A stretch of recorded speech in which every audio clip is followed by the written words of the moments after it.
Hi, everybody, and welcome to the webinar. We ask if you have any questions, you could type them in the Q&A box through the presentation. We'll have somebody answering those questions.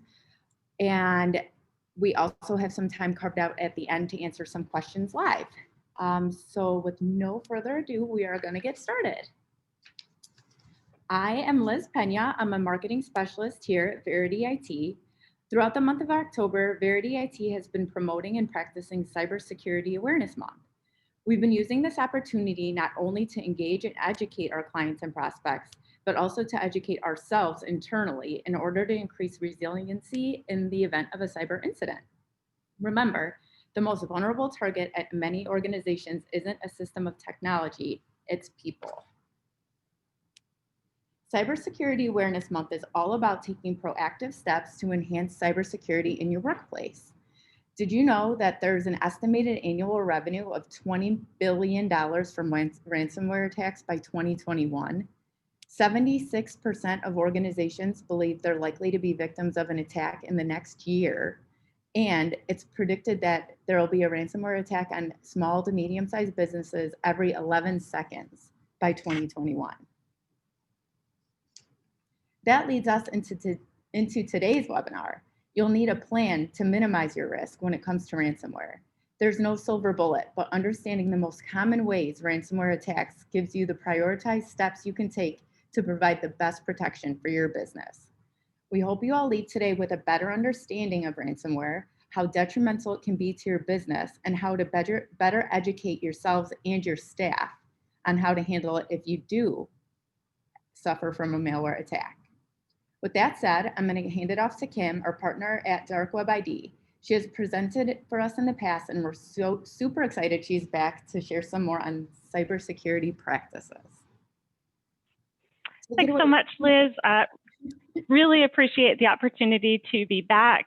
This time talking about the rising threat of ransomware, which is something I feel pretty strongly about, something I think we all need to be aware of, on the lookout for, and proactively defending against as well. So let's first start out by talking about exactly what ransomware is and how it works. So ransomware is a type of malware or malicious software that infects a computer or a network, usually either by blocking access to the system or encrypting data. In either case, the system or files are essentially held hostage, and the user gets the dreaded alert on screen saying that the files or the system are inaccessible and will only be released if the victim pays a ransom. The victim is given instructions on how to pay the ransom in order to receive a decryption key that will release the data or the system. And ransom demands can range anywhere from a few $100s to thousands, if not millions of dollars. And payment is usually sent to the attackers in an untraceable Bitcoin payment. Some of the ways that ransomware can be spread is through malicious attachments or links in phishing emails, by visiting infected websites, or even through infected USB sticks. So let's talk about the risk for just a moment. I think we need to understand that even a successful recovery process can still be quite time-consuming and costly, even if the proper tools are in place, because the national average for a mid-sized business is upwards of 19.5 days to fully recover from a ransomware attack. And more than 60% of small businesses that suffer a ransomware attack never fully recover and end up going out of business as a result. Another statistic I'd like you to consider is the first one we see listed here. 65% of ransomware attacks are delivered via phishing, making it the #1 delivery method for ransomware, and thus also making it one of the biggest cybersecurity threats of 2020 and probably beyond. Keep this in mind as we move forward, because we'll be circling back to this in just a bit. For now, though, I wanted to mention a couple of other key stats that are important to point out. So how about this one? The average cost of a ransomware attack in 2019 was $133,000, and that's predicted to increase this year. That's a pretty substantial financial setback, and I wonder how many businesses and organizations, particularly SMBs, could survive that, right? We have to remember that in a ransomware attack, companies have a difficult decision to make. Either pay the ransom or pay the recovery costs. Either way, they're going to have to pay. And think about this, even if the ransom is paid, victims can't be sure that they're going to get their data back. We are dealing with criminals after all, and there's nothing forcing them to keep their word. In fact, it's been reported that less than 24% of companies who paid a ransom actually got their data back. And aside from paying ransom or recovery costs, also keep in mind that victims have other financial losses to contend with too. Things like productivity while the systems are down, IT costs and modifications that are needed to put in place, legal fees, maybe even the purchase of credit monitoring services for employees and customers. I feel like sometimes we can take the won't happen to me approach, right? So I included these last 3 bullet points to help us understand just how real and broad the risk actually is. There's an attack every 39 seconds with an average of 2,200 plus every single day. And in the past year, 90% of IT providers had a client that was the victim of a ransomware attack, and just over half of businesses have been impacted by ransomware. I bring these statistics up not to scare everybody, but to help us understand the risk and to understand that we need to be thinking about how we can defend our company, our employees, and our customers against cyber threats like ransomware attacks. So to help us better understand ransomware, I wanted to touch on some real life attacks and examples that we can use almost as case studies. And I thought the perfect place to start would be the aptly named Wannacry ransomware attack from 2017 that targeted computers running Windows. The attack exploited a Windows vulnerability to encrypt data and then demanded ransom payments. Microsoft released emergency patches pretty quickly, within a few days, but the attack is estimated to have affected more than 200,000 computers across 150 countries, with users seeing the dreaded red pop-up message that we see here. Notice the strong and urgent ransom demand. Might be a little bit difficult to read, but it's saying that the victim has 3 days to pay, after which the price will double. And if it's not paid in 7 days, the files are gone, lost forever. There's even that counter along the left side to add to the pressure and the urgency. I can't imagine this screen greeting me when I was trying to access my computer. In the end, the global financial impact of Wannacry was substantial, causing an estimated $4 billion in financial losses worldwide. And Wannacry is still around today, occasionally still infecting targets. And to this day, it remains one of the biggest, if not the biggest, coordinated ransomware attacks. If anyone would be able to spot and steer clear of a suspicious link, you'd think it'd be an IT professional, right? But defense contractor CPI learned that that's not exactly the case. One of their IT administrators, someone I think would certainly know better, fell for a scam and clicked on a malicious link, which released a pretty vicious ransomware attack that infected its systems, knocking them completely offline. The ransomware spread to every CPI office, and it even affected some of its on-site backups. After the company was essentially brought to its knees, next came the ransom demand. Hackers demanded $500,000 in exchange for the decryption key.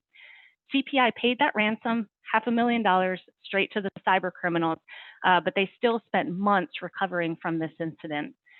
I included this example because I wanted to underscore that anyone can be fooled by a phishing attack, right? All team members need to be vigilant against scams, from the interns all the way up to the C-suite. No one's time is too valuable for security awareness training.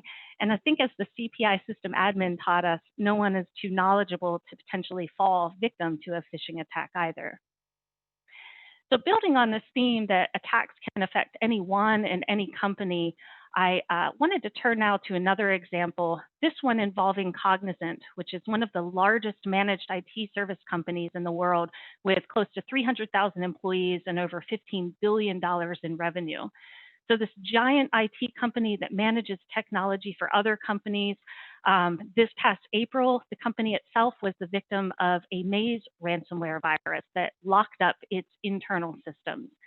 The ransomware encrypted and disabled some internal systems and also forced it to take other systems offline. and the attack disrupted the transition to remote work that was happening as a result of the coronavirus pandemic that was really setting in at the time. It was just a lot of chaos for the company and its employees and its customers. And the company had to bring in the appropriate law enforcement agencies, of course, and also had to bring in some outside help from cyber defense companies as well. By early May, Cognizant was saying that it had fully recovered from the attack and had restored most of its services, but reports indicated the attack cost the company roughly $50 to $70 million in lost revenue and margins for Q2, and the company expected additional expenses related to all of the legal and consulting that they had to bring in as well. Despite all this, though, they seem to be feeling pretty good about how they managed through it. But unfortunately, that's not where it ended for them.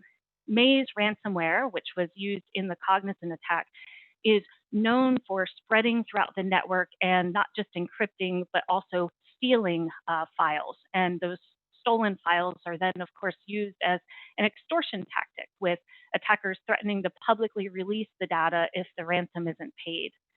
So in its customer data breach notifications, Cognizant had to warn that sensitive information, really sensitive information like social security numbers, tax IDs, financial information, driver's license and passport information, it may have all been stolen. And for those affected, Cognizant is providing a free year of ID theft and dark web monitoring services, adding even more expense to the fallout from the attack.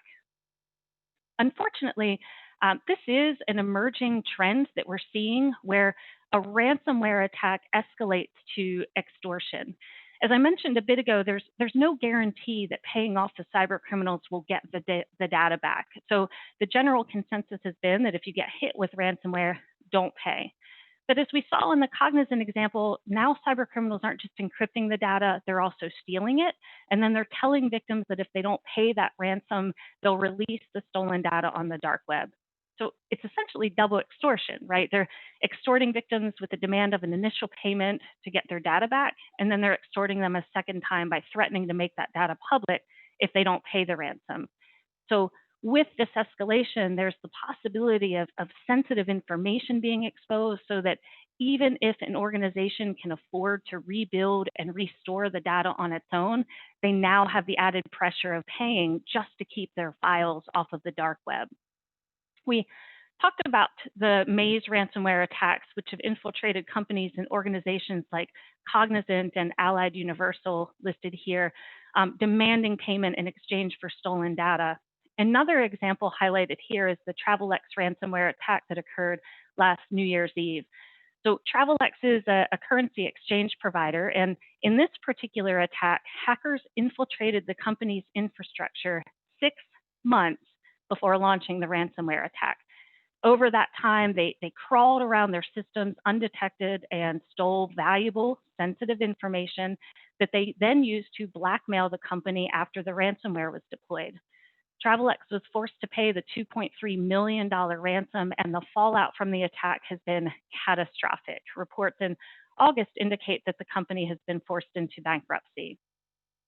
So this extortion tactic shows how cyber criminals are getting smarter and more sophisticated in the way that they're executing these attacks, as companies have embraced backup solutions that would be able to restore their systems and data without having to negotiate and meet those demands from a ransomware attack. The cyber criminals evolved to stay just one step ahead, right, by stealing sensitive company data and then threatening to leak that data if their ransom isn't paid. So as the statistics and examples show, the risks and consequences of ransomware attacks are real and broad, affecting organizations of all sizes and across all verticals. I think what we need to acknowledge is that most of the attacks are a result of human error, and that's well-meaning employees falling for a phishing scam or downloading a bad attachment, maybe clicking on a malicious link or visiting an infected website. It starts at that human level. Hardware and software are definitely an important part to a company's approach to cybersecurity, but employees will still make mistakes. And cyber criminals are getting better and better at what they do, part of which is trying to trick unsuspecting employees into that dangerous click. So although there are technology solutions that can help detect and protect against ransomware attacks, I want to focus today on that human element, on making sure that we're empowering our employees to play a vital role in the company's overall cyber defenses through ongoing phishing simulations and security awareness training. I think it's critical to establish that culture of security within your organization and build what we often refer to as the human firewall. I mean, how will your employees know the right thing to do or not to do unless you tell them?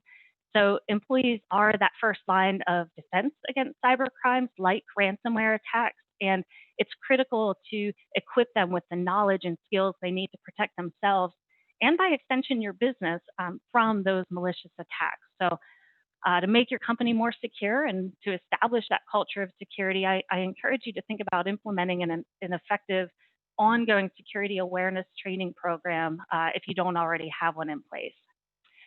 We have really hammered on the fact that 65% of ransomware attacks were delivered via email, and I promised early on that we'd circle back to talk more about phishing. Well, here we are, because we can't ignore phishing attacks, which have been on a consistent upward trajectory since COVID-19 began, with an over 600% increase in phishing attempts. Phishing emails are becoming increasingly sophisticated and targeted and effective, and it only takes one employee falling for a scam to potentially put your company at risk. So it really is essential that employees are able to spot those phishing scams. And the best way to help them do that is through practice, such as through phishing simulations, which are mock attacks that train employees to be vigilant and to be able to successfully identify phishing scams. It's a great way to test employees on how they would respond to real-life phishing attacks in the wild, and then be able to identify and address any gaps and weaknesses. I want to stress that the goal of phishing simulations is not to trick or catch employees, but rather it's to provide that safe and simulated environment where they can learn and where they can fail without catastrophic results, and where they can get better at looking for key indicators of a phishing scam. So I wanted to show what a phishing simulation would look like from the employee perspective. Phishing simulations can appear to be sent from companies like Amazon and FedEx, Dropbox, American Express, and so on. This is an example of an email that's sent to an employee, and you can see that it looks like it comes from Microsoft, and it's warning the user of an email outage. If the user clicks on the link, then they are taken to a landing page where they're prompted to enter their credentials. Just want to take a moment to point out that if they do enter anything on this spoofed landing page, we're not capturing or storing that data anywhere. We're only tracking if they've entered something, not what they've entered. Hopefully, the user will have identified some of the signs that this is not a legitimate message and landing page, but if they miss those signs and enter their credentials, then they're taken to another landing page that tells them that this was a test, wasn't a real phishing email, and then it tells them how they can be more careful next time. There's even a short video that they can watch to make sure they understand how they can avoid them in the future. So again, these simulations are not intended to trick or embarrass anyone, but they are a great way to train employees to be cautious about what they're opening, what they're clicking on, and where they're entering their credentials. And the system is tracking the clicks and submits so that you're able to follow up with additional training where appropriate. In addition to phishing simulations, it's also important to implement ongoing security awareness training, which raises awareness about a variety of important security topics. Team members need to be taught what's considered risky or acceptable, what clues to look for that indicate the threats, and then how to respond when they do see them. So security awareness training can take a variety of forms, but most often it's done over computer in an online format. And as an example, we're going to look at a training program that includes educational videos that are easy to understand, short, visually engaging. We're not trying to take employees off task for extended periods of time, but we want to make sure that security stays top of mind through regular training. Topics certainly include phishing scams, but also extend into other important security subjects too, such as good password practices, internet safety, data protection. In this example, we see an introductory email that a user would receive that invites them to take the malware awareness training course. Here, we do want them to click on the link, of course, and when they do, they'd see a brief introduction to the topic, followed by a short, engaging video. These videos are all about 3 to 4 minutes long, and then they're followed up by a short quiz to confirm completion and comprehension of the training topic. Engagement, of course, is tracked so that for documentation purposes, we can see who completed the training and who might need that extra nudge. So, rather than a one-time event, security awareness training is most useful when it's an ongoing practice in the context of that overall and bigger security awareness program that's really integral to building a culture of security. Because these days, I want to stress, security is everybody's responsibility. Even seemingly harmless behaviors or small mistakes can have really big consequences. That ongoing security awareness training and phishing simulations help get everyone in an organization on the same page, reduces risks and incidents, and ultimately helps to protect the company and its employees and its customers. So as cyber threats like ransomware continue to increase and evolve, we can help our team members be that first line in defense through consistent simulations and training. Something I know that the team at Verity IT definitely believes in and can also help with as well. So I hope these thoughts were helpful, but with that, I'd like to turn it back over to Liz for any additional thoughts and maybe go through any questions that may have come through as well. So, Liz? Awesome. Thank you so much, Kim, for presenting, and thank you everybody for joining us today. As promised, we did have a few minutes for some questions, and there were a couple that rolled in that we saved to answer live because I feel like they're pretty informative. The first one that came in was, if you pay the ransom, do you get your files back? One thing you should know is that if you do choose to pay, there's no guarantee that you'll get your files back. There's a ton of back and forth on this topic, and experts disagree on the odds of recovery, but there's a fair chance that you'll pay and you either won't get the decryption key or they'll just keep your files and you'll never hear back from them again. Paying the ransom should never, ever be your first move. You should always contact an MSP professional first and then come up with a data recovery plan to further explore. Let's see, hold on, there's another question. Kim, I think this one would be good for you. If we do the phishing simulation, how do I tell if my employees click on the bait? Oh, great question. So yeah, when a phishing simulation launches, the system begins to track who opens the email, who clicks any of the links, and who submits credentials on that landing page that we looked at.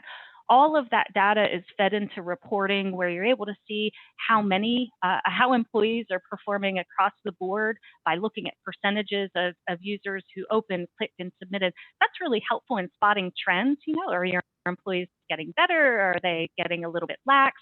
So you can see kind of that overall picture, but you can also see how each individual is doing. That's also important so that you can, again, spot those trends, see if a user is consistently falling for the simulations and entering their credentials, for instance, and you'd be able to follow up one-on-one to provide some additional support and training. Okay, and then this question kind of goes along with that. Should you reprimand an employee for clicking on it? Great question. Yeah, so if you haven't picked up by now, I am of the mindset that this is intended to be a growth and learning opportunity, that we want team members to be able to make mistakes in that simulated environment, and that we want to follow up, not with a reprimand necessarily, but with some help and some guidance that will empower them to avoid the bait next time. Because I think part of that culture of security is making it a space for learning and for growth, where someone is not afraid to raise their hand if they've got a question or when they think they've made a mistake. But that being said, I guess I'd also have to say that if you have a team member who shows a complete disregard and consistently takes the bait, clicks the link, or submits their credentials, that might be a different story, right? If there's no intention to grow and improve and change the behavior, then it could become a security concern and might require some sort of intervention. In my experience, that's usually not the case, however, and employees are usually very receptive to the simulations in practice, particularly if it's a top-down initiative in the organization. Awesome. Thank you so much again, Kim. Unfortunately, that's all the time that we have for today. If we didn't answer your question in this presentation, we will send you a follow-up email with an answer as soon as we can. By now, I think everyone has picked up on the fact that we're very serious about our clients taking the proper security measures to protect their businesses. That's why we include security awareness training in every single one of our managed service plans. We believe your tools are only as good as their users, and with the proper training and awareness, your business is bound to succeed. We are going to offer everyone who joined us today a free security assessment of their network. So we'll be reaching out after this webinar to schedule that with each and every one of you. Thank you again for joining us, and we look forward to hopefully seeing you guys in future webinars.